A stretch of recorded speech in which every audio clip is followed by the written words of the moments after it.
Friends, welcome back to my channel. ഇന്ന് നമ്മൾ discuss ചെയ്യുന്നത് സെക്കൻഡ് സെമസ്റ്റർ സൈദ്ഗസ്റ്റിൽ സാദത്ത് ഹസൻ മാൻഡോ എഴുതിയിട്ടുള്ള തോബ തേഗ് സിംഗ് എന്ന ഷോർട്ട് സ്റ്റോറിയാണ്. സാദത്ത് ഹസൻ മാൻഡോയെ കുറിച്ച് പറയുകയാണെങ്കിൽ അദ്ദേഹം Indo Pakistani author, journalist, screen writer ആണ്. 1912 മെയ് 11 അൺഡിവൈഡഡ് പഞ്ചാബിൽ, അതായത് പാർട്ടീഷന് മുമ്പുള്ള പഞ്ചാബിലാണ് അദ്ദേഹം ജനിച്ചത്. അദ്ദേഹം സാഹിത്യത്തിലോട്ട് കടന്നു വരുന്നത് വിക്ടർ ഹ്യൂഗോയുടെ the last day of a contempt man വിവർത്തനം ചെയ്തുകൊണ്ടാണ്. 1948 പാർട്ടീഷന് ശേഷം മാൻഡോയും അദ്ദേഹത്തിൻ്റെ ഫാമിലിയും ഇന്ത്യയിൽ നിന്ന് പാകിസ്ഥാനിലേക്ക് പോയി. പേജ് നമ്പർ 17 തേർഡ് പാരഗ്രാഫിൽ ഉള്ള കാര്യങ്ങൾ ജസ്റ്റ് ഷോർട്ടാക്കിയിട്ട് പറയാം. 1947 ഇന്ത്യ 2 രാജ്യങ്ങളായിട്ട് മാറുകയും ഇന്ത്യ പാകിസ്ഥാനായിട്ട് മാറി. അവിടെ നിലനിന്നിരുന്ന ഭ്രാന്താണ് കമ്മ്യൂണലിസം.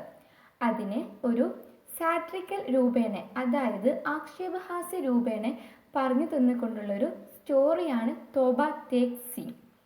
കമ്മ്യൂണലിസം എന്നുള്ള വേർഡ് കൊണ്ട് ഇവിടെ ഉദ്ദേശിക്കുന്നത് കമ്മ്യൂണിറ്റിയുടെയും അതുപോലെ മതത്തിൻ്റെയും പേരിലുള്ള ഡിസ്ക്രിമിനേഷൻ, ഇനീക്വാലിറ്റി എന്നിവയാണ്. The original madness is communalism. Toba ഒരു പഞ്ചാബി വേർഡാണ്. അതിൻ്റെ മീനിങ് പോണ്ട്, കുളം എന്നാണ്. സിഖ് ലീഡർ ആയിരുന്ന തേഗ് സിംഗ് എന്നയാളിൽ നിന്നാണ് ഈ പേര് ഉണ്ടായത്. കഥയനുസരിച്ച് പറയുകയാണെങ്കിൽ തേഗ് സിംഗ് ഒരു കൈൻഡ് ഹാർട്ടഡ് മാനാണ്. നല്ലൊരു വ്യക്തിയാണ്, ദയാലുവായിട്ടുള്ളൊരു ആൾ, ഒരു ഗുഡ് പേഴ്സൺ. അദ്ദേഹം ചെയ്ത പ്രവൃത്തി എന്ന് പറയുന്നത് എല്ലാ ജാതിയിലും മതത്തിലും ഉൾപ്പെട്ട യാത്രക്കാർക്ക് വെള്ളവും അഭയവും നൽകിയിരുന്നു. അത് ഇത്തരത്തിലുള്ള നല്ല പ്രവൃത്തികൾ അദ്ദേഹം ചെയ്തിരുന്നത് ഒരു കുളത്തിൻ്റെ അരികിൽ വെച്ചായിരുന്നു. അങ്ങനെയാണ് തോബ തേഗ് സിംഗ് എന്ന പേരുണ്ടായത്. 4th പാരഗ്രാഫിൽ പറയുന്ന ഒരു ഇമ്പോർട്ടൻ്റ് ആയിട്ടുള്ള ഒരു കാര്യം, ഈ സ്റ്റോറിയിൽ 3 മോട്ടീവ്സ് യൂസ് ചെയ്തിട്ടുണ്ട്. 1 റിഗ്മാരോൾ, 2 ബെഡ്ലാം, 3 ഗിബറിഷ് എന്നിവയാണ് അവ. തോബ തേഗ് സിംഗ് എന്ന ഈ ഷോർട്ട് സ്റ്റോറി ഫസ്റ്റ് പബ്ലിഷ് ചെയ്തിട്ടുള്ളത് 1953 ഉറുദു മാഗസീനായ സവേരയിലാണ്. നമുക്കിനി സ്റ്റോറിയിലോട്ട് പോകാം. പാർട്ടീഷൻ കഴിഞ്ഞ് 2-3 വർഷങ്ങൾക്ക് ശേഷമാണ് ഇന്ത്യയിലെയും പാകിസ്ഥാനിലെയും ഗവൺമെൻറ്റുകൾ അവിടുത്തെ സിവിലിയൻ പ്രിസണേഴ്സിനെയും അതുപോലെ തന്നെ ഭ്രാന്താലയങ്ങളിൽ കിടക്കുന്ന മനോരോഗികളെയും പരസ്പരം എക്സ്ചേഞ്ച് ചെയ്യണമെന്ന് തീരുമാനിച്ചത്. ഒന്നുകൂടെ വ്യക്തമായിട്ട് പറയുകയാണെങ്കിൽ, മുസ്ലിം മനോരോഗികൾ ഇന്ത്യയിൽ നിന്ന് പാകിസ്ഥാനിലേക്കും ഹിന്ദുക്കളും സിഖുകാരുമായ മനോരോഗികൾ പാകിസ്ഥാനിൽ നിന്നും ഇന്ത്യയിലേക്കും അയക്കപ്പെടും.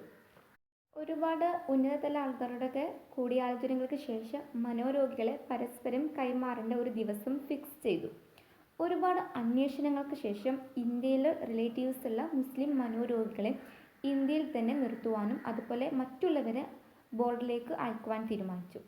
പാകിസ്ഥാനിൽ ഹിന്ദുക്കളും സിഖുകാരും ഇല്ലാതിരുന്നത് കൊണ്ട് അവിടെ ആരെയും നിർത്തുന്ന പ്രശ്നമില്ലായിരുന്നു. നമുക്കറിയാം, പാകിസ്ഥാന് മുസ്ലിം ഭൂരിപക്ഷമുള്ള മുസ്ലിങ്ങൾ കൂടുതലുള്ള രാജ്യമാണ്. അവിടെ ഉണ്ടായിരുന്ന എല്ലാ ഹിന്ദു സിഖ് മനോരോഗികളെയും മാനസിക രോഗികളെയും അതിർത്തിയിലേക്ക് കൊണ്ടുവന്നു. ഇന്ത്യയിൽ എന്താ സംഭവിക്കുന്നതെന്ന് നമുക്കാർക്കും അറിയില്ല. പക്ഷേ ലാഹോറിൽ ഒരു ഭ്രാന്താലയത്തിൽ ഈ ഒരു ട്രാൻസ്ഫറിനെ കുറിച്ച് മാനസിക രോഗികൾക്കിടയിൽ വലിയ രീതിയിൽ ചർച്ചകൾ നടന്നു. സെമിനാർ എന്നു പേരുള്ള ഒരു മാസിക 12 കൊല്ലമായി വായിക്കുന്ന ഒരാളുടെ അടുത്ത് വന്ന് അയാളുടെ കൂട്ടുകാരൻ ചോദിച്ചു, വാട്ട് ഈസ് പാകിസ്ഥാൻ? പാകിസ്ഥാൻ എന്താണെന്ന്. വളരെയധികം ചിന്തിച്ചതിന് ശേഷം വായനക്കാരൻ മറുപടി പറഞ്ഞു, പാകിസ്ഥാൻ ഇന്ത്യയിലെ ഒരു വലിയ സ്ഥലമാണ്. അവിടെയാണ് ബ്ലേഡുകൾ ഉണ്ടാക്കുന്നത്. ചോദ്യം ചോദിച്ച കൂട്ടുകാരന് ഉത്തരം സാറ്റിസ്ഫൈഡ് ആയിരുന്നു. ഒരു സിഖ് മനോരോഗി മറ്റൊരു സിഖ് മനോരോഗിയോട് ചോദിച്ചു, Sardarji, why are we being sent to Hindustan? We cannot even speak their language. അതായത്, നമ്മളെ എന്തിനാണ് ഹിന്ദുസ്ഥാനിലേക്ക് അയക്കുന്നത്? നമുക്ക് അവരുടെ ഭാഷ പോലും അറിയില്ലല്ലോ. അപ്പോൾ അയാളൊരു മന്ദസ്മിതത്തോടെ കൂട്ടിച്ചേർത്തു, ഹിന്ദുസ്ഥാനികളുടെ ഭാഷ എനിക്കറിയാം. ഹിന്ദുസ്ഥാനികൾ പൈശാചികരാണ്. അവർ വളരെ അഹംഭാവികളാണ്. വേറൊരു മാനസിക രോഗി അത് രാവിലെ തന്നെ കുളിച്ചു കൊണ്ടിരുന്നപ്പോൾ പാകിസ്ഥാൻ സിന്ദാബാദ് എന്ന് അലറി വിളിക്കുകയും കാൽ തന്നെ തറയിൽ വീണ് ബോധം നഷ്ടപ്പെടുകയും ചെയ്തു. നെക്സ്റ്റ് പാരഗ്രാഫിൽ പറയുന്നത്, ആ ഭ്രാന്താലയത്തിൽ ഉണ്ടായിരുന്ന പലരും മാനസിക രോഗികൾ അല്ലായിരുന്നു. അവരിൽ പലരും മർഡേഴ്സ് ആയിരുന്നു, കൊലപാതകികൾ. തൂക്കുകയറിൽ നിന്നും അവരെ രക്ഷപ്പെടുത്തുവാൻ വേണ്ടി അവരുടെ റിലേറ്റീവ്സ് ഭ്രാന്താലയത്തിലെ അധികാരികൾക്ക് കൈക്കൂലി കൊടുത്തിട്ടാണ് അവരെ അവിടെ താമസിപ്പിച്ചിരുന്നത്. എന്തൊക്കെയാണ് നടക്കുന്നത് എന്നും പാകിസ്ഥാൻ എന്താണെന്നുമെന്ന് അവർക്ക് അറിയാം. പക്ഷേ അവർക്കൊന്നും പൂർണ്ണമായ വിവരങ്ങളൊന്നുമില്ലായിരുന്നു. പത്രങ്ങളിൽ നിന്നും കൂടുതൽ കാര്യങ്ങൾ മനസ്സിലാക്കുവാനോ അതുപോലെ അവിടെ ഡ്യൂട്ടിയിലായിരുന്ന ആ ഗാർഡുകൾക്ക് എഴുത്തും വായനയും ഒന്നും വശമില്ലായിരുന്നു. അവർക്ക് ആകെ അറിയാവുന്നത് മുഹമ്മദ് അലി ജിന്ന എന്നൊരാൾ ഉണ്ടായിരുന്നു. അദ്ദേഹത്തെ ഖ്വയ്ദ് ഇ ആസം എന്ന് വിളിച്ചിരുന്നു. അയാൾ ചെയ്തിരുന്നത് മുസ്ലിങ്ങൾക്ക് വേണ്ടി ഒരു പ്രത്യേക രാജ്യം സ്ഥാപിച്ചു എന്ന് മാത്രമായിരുന്നു. ആ രാജ്യത്തിൻ്റെ പേര് പാകിസ്ഥാൻ എന്നായിരുന്നു. പക്ഷേ പാകിസ്ഥാൻ എവിടെയാണെന്നോ അതിൻ്റെ ബൗണ്ടറീസ് അഥവാ അതിർത്തികൾ എവിടെയാണെന്നൊന്നും അവർക്ക് ഒരു വശമില്ലായിരുന്നു. അത് കാരണം ശരിക്കുള്ള മാനസിക രോഗികൾക്ക് ഒരു വലിയ പ്രശ്നമുണ്ടായിരുന്നു. പ്രശ്നം എന്തെന്ന് വെച്ചാൽ അവർ ഇന്ത്യയിലാണോ അതോ പാകിസ്ഥാനിലാണോ എന്ന് അവർക്ക് തന്നെ അറിയില്ല. ഒരു മിനിറ്റ് മുമ്പ് അവർ ഇന്ത്യയിൽ ആയിരുന്നു.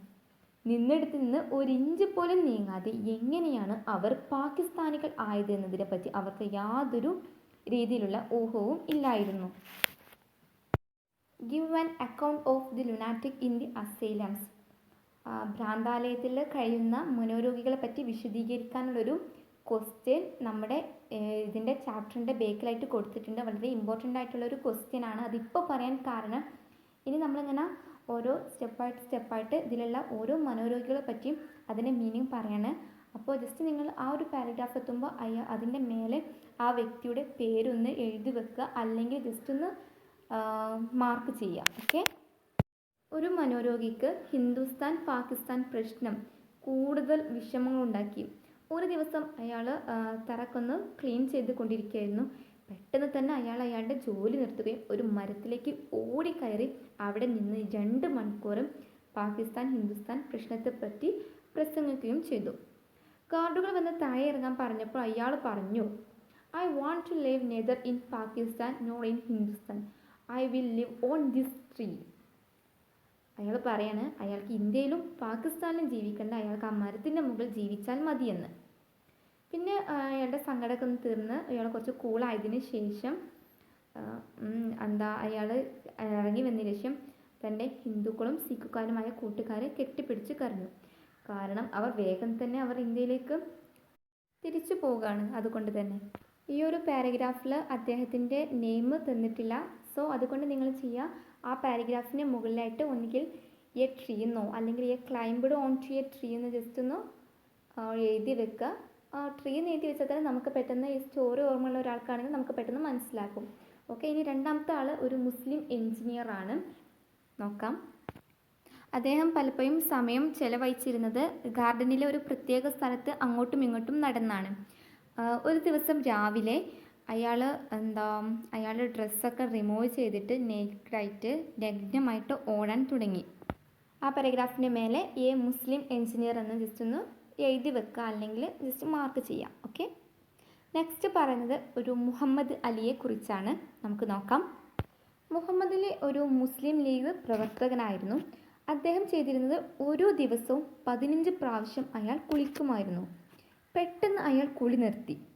എന്നിട്ട് പറഞ്ഞു, ഹി വാസ് ഖ്വയ്ദ് ഇ ആസം. മുഹമ്മദ് അലി ജിന്ന ആണ് ഇന്ന്. അത് കണ്ടപ്പോൾ ഒരു സിഖുകാരൻ പറയുകയാണ് അയാൾ മാസ്റ്റർ താര സിംഗ് ആണ് എന്ന്. ഒരു ചോരപ്പുഴ ഒഴുകാനുള്ള സാധ്യത ഉണ്ടായിരുന്നത് കൊണ്ട് തന്നെ അവരെ 2 പേരെയും വളരെ അപകടകാരികളാണെന്ന് പ്രഖ്യാപിച്ചുകൊണ്ട് പ്രത്യേകം മുറികളാക്കി അവരെ മാറ്റി. ഇവിടെ ജസ്റ്റ് നിങ്ങൾ മുഹമ്മദ് അലി എന്നും യസിഖ് എന്നും ആ ഒരു പാരഗ്രാഫിൻ്റെ മുകളിലായിട്ടൊന്ന് മാർക്ക് ചെയ്യാം. ഓക്കെ. നെക്സ്റ്റ് പറയുന്നത് ഒരു ലോയറെ കുറിച്ചാണ്. നമുക്ക് നോക്കാം. ഇയാൾ ലവ് അഫെയറായിട്ട് പ്രേമം പരാജയപ്പെട്ടിട്ട് മനം നൊന്നിട്ടാണ് മനോരോഗിയായത്. ലാഹോറിൽ നിന്നുള്ള ഒരു വക്കീലാണ്. അമൃത്സർ ഇന്ത്യയിലാണെന്ന് കേട്ടപ്പോൾ മുതൽ അയാൾ വളരെ ദുഃഖിതനായിരുന്നു. കാരണം അയാൾ സ്നേഹിച്ചിരുന്ന പെണ്ണ് അവിടെ നിന്നായിരുന്നു. അവൾ അവനെ ഉപേക്ഷിച്ച് വേറെ കല്യാണം കഴിച്ചുവെങ്കിൽ പോലും അവൻ ഇപ്പോഴും അവളെ സ്നേഹിച്ചിരുന്നു.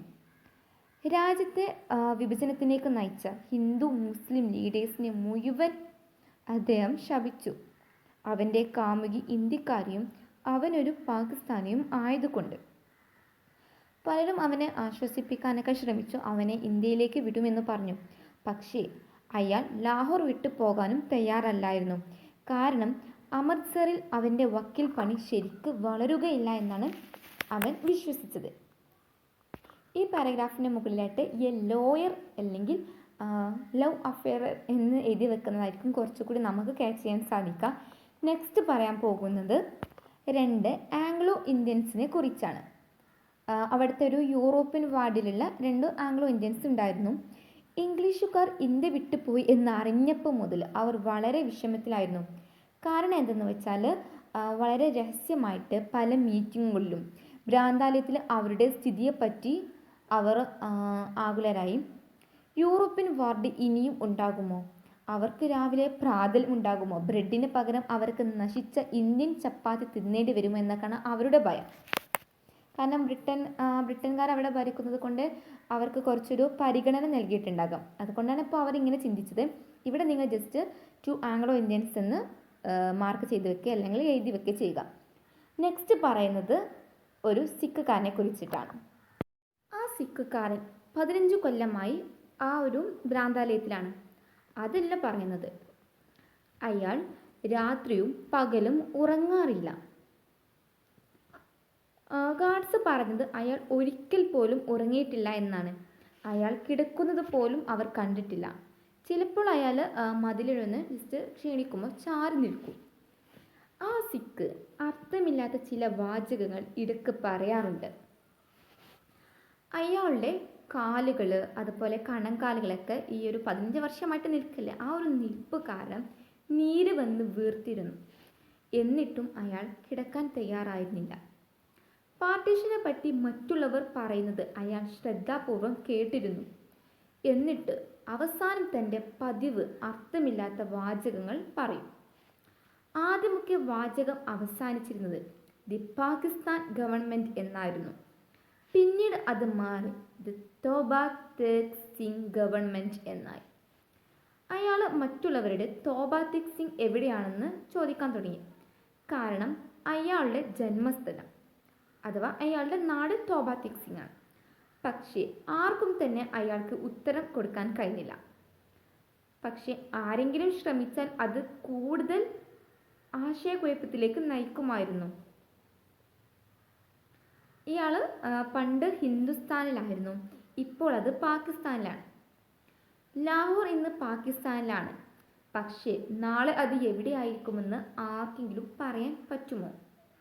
ഹിന്ദുസ്ഥാനും പാകിസ്ഥാനും ഒരു ദിവസം അപ്രത്യക്ഷമാകില്ല എന്ന് ആർക്കെങ്കിലും ഗ്യാരണ്ടി തരുവാൻ പറ്റുമോ? നമ്മളെ കൊണ്ടൊക്കെ ഒരു ദിവസം തന്നെ കുളിക്കാതിരിക്കാൻ സാധിക്കില്ല. 15 വർഷമായിട്ട് കുളിക്കാത്തൊരു വ്യക്തിയെ ഒന്ന് ചിന്തിച്ചു നോക്കൂ. അദ്ദേഹത്തിൻ്റെ താടിയും മീശയും ഒട്ടിപ്പിടിച്ച് ഏതാണ്ട് ഒന്നുപോലെ ആയിട്ടുണ്ട്. അതുകൊണ്ട് തന്നെ അയാളെ കണ്ടാൽ തന്നെ പേടി തോന്നും. അയാളൊരു നിരുപദ്രവി ആയിരുന്നു. ഈ 15 കൊല്ലത്തിനിടയിൽ അയാൾ ആരുമായിട്ടും വഴക്കടിച്ചിട്ടില്ല. അയാൾ തോബ തേഗ് സിംഗ് എന്ന സ്ഥലത്ത് നിന്നാണെന്ന് മാത്രം ഗാർഡുകൾക്കും അറിയുള്ളൂ. അവിടെ അയാൾക്ക് കുറച്ച് ഭൂമിയുണ്ട്. നല്ല നിലയിൽ കഴിഞ്ഞ ഒരു ജന്മിയായിരുന്നു അദ്ദേഹം.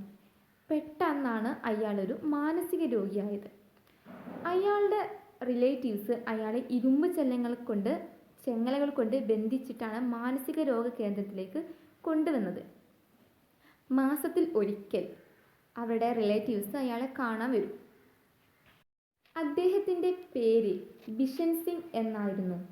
പക്ഷേ അയാളെ ആൾക്കാർ വിളിച്ചിരുന്നത് തോബ തേഗ് സിംഗ് എന്നാണ്. സമയത്തിന് ഒട്ടും തന്നെ പ്രാധാന്യം അയാൾ കൽപ്പിച്ചിട്ടില്ല. തൻ്റെ ബന്ധുക്കളുടെ സന്ദർശനത്തിനായി അയാൾ കാത്തിരിക്കുമായിരുന്നു. അവർ വരുന്നതിന് മുമ്പ് തന്നെ അയാൾ ഗാർഡനിലേക്ക് പറയുമായിരുന്നു സന്ദർശനം ഉടനെ ഉണ്ടാകുമെന്ന്. അവർ വരുന്നതിന് മുമ്പ് അയാൾ കുളിച്ച് ദേഹമൊക്കെ നല്ലവണ്ണം സോപ്പിട്ട് കഴുകി മുടിയിൽ എണ്ണ പുരട്ടി ചീതി ഒതുക്കി ഏറ്റവും നല്ല ഡ്രസ്സൊക്കെ ധരിച്ച് റെഡിയായി നിൽക്കുമായിരുന്നു. ആ പ്രത്യേക ഡ്രസ്സ് ഈ സന്ദർശന വേളയിൽ മാത്രമാണ് അയാൾ ധരിച്ചിരുന്നത്. ബന്ധുക്കൾ വിശേഷങ്ങളൊക്കെ പറയുമ്പോൾ ഒന്നും പറയാതെ അയാൾ കേട്ടിരിക്കും. ഇടയ്ക്കിടയ്ക്ക് അയാൾ തൻ്റെ അർത്ഥമില്ലാത്ത വാക്കുകൾ പറയും. ബിഷൻ സിംഗിന് ഒരു മകളുണ്ടായിരുന്നു. ആ മകളിപ്പോൾ വലുതായിട്ടുണ്ട്. തൻ്റെ പിതാവിനെ കാണുമ്പോഴൊക്കെ ആ കുട്ടി കരയും.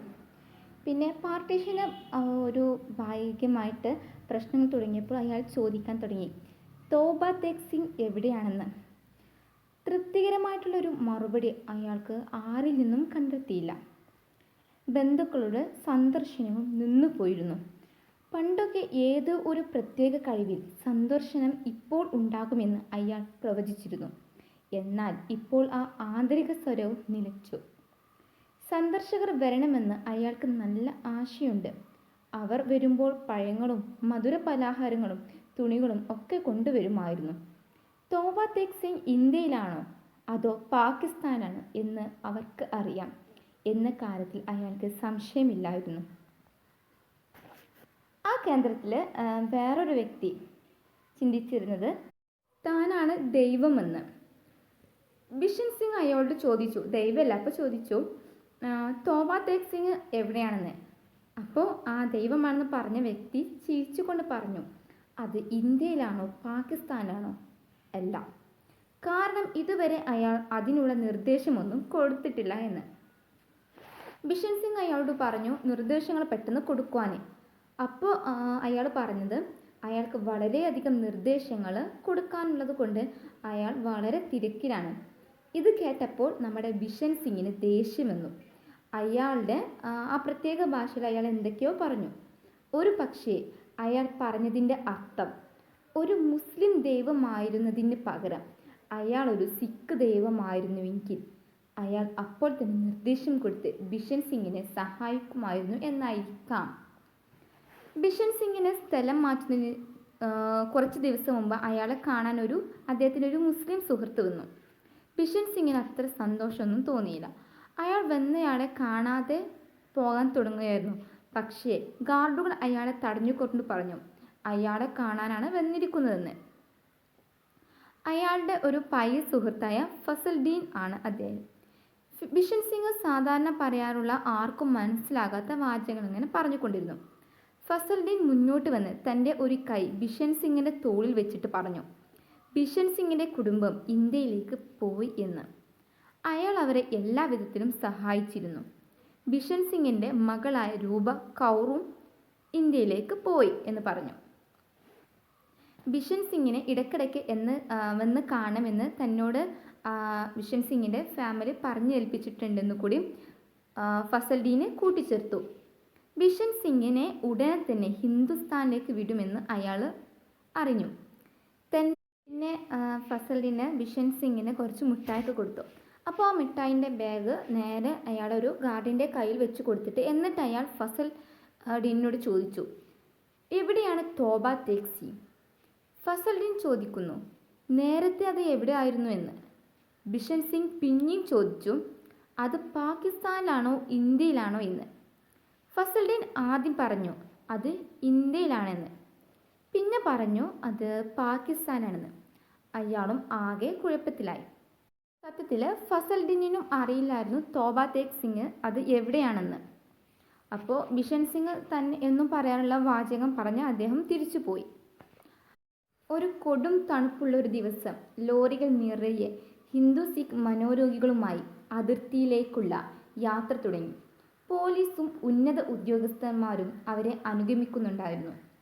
വാഗ അതിർത്തിയിൽ സാധാരണ നടപടിക്രമങ്ങൾക്ക് ശേഷം കൈമാറ്റത്തിന് തുടക്കമായി. മാനസിക രോഗികളെ ലോറിയിൽ നിന്ന് പുറത്തേക്ക് ഇറക്കാനും ഇന്ത്യൻ ഉദ്യോഗസ്ഥന്മാർക്ക് കൈമാറാനും ഒട്ടും തന്നെ എളുപ്പമല്ലായിരുന്നു. മിക്ക പേരും ലോറിയിൽ നിന്ന് ഇറങ്ങാൻ തന്നെ മടിച്ച്. ഇറങ്ങിയവരാണെങ്കിലോ അങ്ങോട്ടും ഇങ്ങോട്ടും ഇങ്ങനെ ഓടി നടന്നു. അവരെ നിയന്ത്രിക്കാൻ ഉദ്യോഗസ്ഥർ നന്നെ പണിപ്പെട്ടു.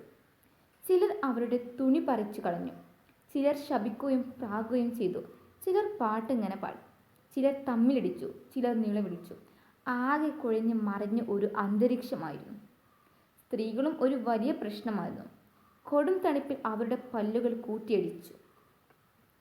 മിക്കവാറും മാനസിക രോഗികൾ ഈ മാറ്റം ഒട്ടും തന്നെ ഇഷ്ടമില്ലായിരുന്നു. അവർക്ക് അവർ നിൽക്കേണ്ട സ്ഥലത്ത് നിൽക്കാനായിരുന്നു താല്പര്യം.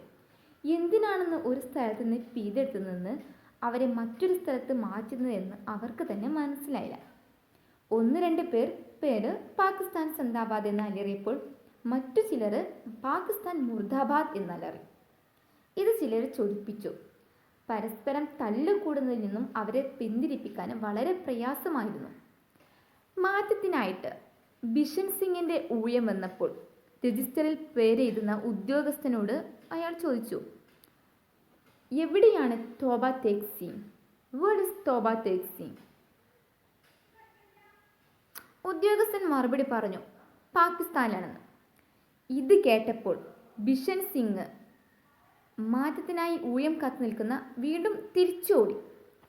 പാകിസ്ഥാൻ പട്ടാളക്കാർ അയാളെ പിടിച്ചു കൊണ്ടുവന്ന് ചെക്ക് പോസ്റ്റിൽ നിർത്തി. അയാൾ തിരിച്ചു പോകാൻ വലിയ ശ്രമം നടത്തി. അയാൾ പറഞ്ഞു, തോബ തേഗ് സിംഗ് പാകിസ്ഥാനിലാണെന്ന്. ഉദ്യോഗസ്ഥർ അപ്പോൾ അയാളോട് പറഞ്ഞു, ഇപ്പോൾ അത് ഹിന്ദുസ്ഥാനിലാണെന്ന്. പക്ഷെ അയാൾ നിന്നിടത്ത് നിന്ന് അനങ്ങാൻ കൂട്ടാക്കിയില്ല. ഗാർഡുകൾ അയാളെ ഭീഷണിപ്പെടുത്തിയപ്പോൾ അയാൾ അതിർത്തികളുടെ ഇടയിലുള്ള ഒരു സ്ഥലത്ത് നിന്നു. അയാളുടെ നിൽപ്പ് കണ്ടാൽ തോന്നും ആർക്കും അയാൾ ഇനി മാറ്റാൻ പറ്റില്ല എന്ന വിചാരത്തിലാണെന്ന്. അയാളൊരു ശല്യക്കാരനല്ലാത്തത് കൊണ്ട് അപ്പഴത്തെ കൈമാറ്റം തീരുന്നതുവരെ അവിടെ നിന്ന് കൊള്ളട്ടെ എന്ന് ഉദ്യോഗസ്ഥന്മാരും കരുതി. നേരം വെളുക്കുന്നതിന് മുമ്പ് ചെവി തുളച്ചു കയറുന്നത് പോലെയുള്ള ഒരു നിലവിളി ബിഷൻ സിംഗിൽ നിന്നും ഉണ്ടായി. അയാൾ അതുവരെ പൂർണ്ണ നിശബ്ദനായിരുന്നു. നിലവിളി കേട്ടയുടൻ ഉദ്യോഗസ്ഥരും ഗാർഡുകളും അയാളുടെ അടുത്തേക്കൂടി. 12 വർഷത്തോളം എപ്പോഴും നിന്നിരുന്ന ഒരാൾ, ഉറങ്ങാത്ത ഒരാൾ. അദ്ദേഹം മനുഷ്യൻ മുഖം നിലത്ത് കുത്തി വീണ് കിടക്കുന്നതാണ് അവർ കണ്ടത്. അയാളുടെ ഒരു വശം ഇന്ത്യയിലും മറ്റേ വശം പാകിസ്ഥാനിലെയും ആയിരുന്നു. രണ്ടിൻ്റെയും നടുക്ക് പേരില്ലാത്ത ആ കൊച്ചു സ്ഥലത്ത് തോബ തേഗ് സിംഗ് മരിച്ചു കിടന്നു. ഇതാണ് നമ്മുടെ സ്റ്റോറി. ഇവിടെ തോബ തേഗ് സിംഗ് എന്ന പേര് 3 പേർക്കൊക്കെയാണ്. ഒന്ന് ഒരു പോണ്ടിൻ്റെ നെയിമാണ് തോബ തേഗ് സിംഗ്. രണ്ടാമത്തെ യഥാർത്ഥ തേഗ് സിംഗിൻ്റെ പേര്, സിഖ് ലീഡറായിരുന്ന തേഗ് സിംഗിൻ്റെ പേര്. മൂന്നാമത്തത് ബിഷൻ സിംഗിൻ്റെ പേര്, ഭ്രാന്താലയത്തിൽ കിടന്ന ഒരു മനോരോഗിയുടെ പേര്. അദ്ദേഹം തോബ തേഗ് സിംഗിൻ്റെ ഫോളോവറായി. ഓക്കെ, ഇതൊരു ഇമ്പോർട്ടൻ്റ് ആയിട്ടുള്ളൊരു ചാപ്റ്ററാണ്. ഇതിൽ ഞാൻ ഫസ്റ്റ് പറഞ്ഞു give an account of the lunatic in the asylums. ഭ്രാന്താലയങ്ങളിൽ കഴിയുന്ന മനോരോഗികളെ പറ്റി വിശദീകരിക്കാൻ എസ്സേ ടൈപ്പ് ഒരു ക്വസ്റ്റ്യൻ ഉണ്ട്. അത് മാത്രമല്ല 2 മാർക്കിനുള്ള ക്വസ്റ്റ്യൻസും ചോദിക്കാം. നമ്മുടെ പാഠത്തിൻ്റെ ബേക്കിലുള്ള ക്വസ്റ്റ്യൻസൊക്കെ നന്നായിട്ട് പ്രാക്ടീസ് ചെയ്തതിന് ശേഷം എക്സാമിന് പോയാൽ മതി. ഓക്കെ, എന്തെങ്കിലും എൻ്റെ വീഡിയോ ആദ്യമായിട്ട് കാണുന്ന കൂട്ടുകാരാണെങ്കിൽ പ്ലീസ് സബ്സ്ക്രൈബ് ചെയ്യുക. കൂടെ കാണുന്ന ബെല്ലൈക്കൺ പ്രസ് ചെയ്താൽ മാത്രമേ ഞാൻ അപ്ലോഡ് ചെയ്യുന്ന വീഡിയോസിൻ്റെ കറക്റ്റായിട്ടുള്ള നോട്ടിഫിക്കേഷൻസ് നിങ്ങൾക്ക് ലഭിക്കുകയുള്ളൂ. വീഡിയോ ഇഷ്ടപ്പെട്ടാൽ ലൈക്ക് ചെയ്യാൻ മറക്കരുത്. എന്തെങ്കിലും നിർദ്ദേശങ്ങളുണ്ടെങ്കിൽ പ്ലീസ് കമൻറ്റ് ബോക്സിൽ അറിയിക്കാവുന്നതാണ്. Thanks to all.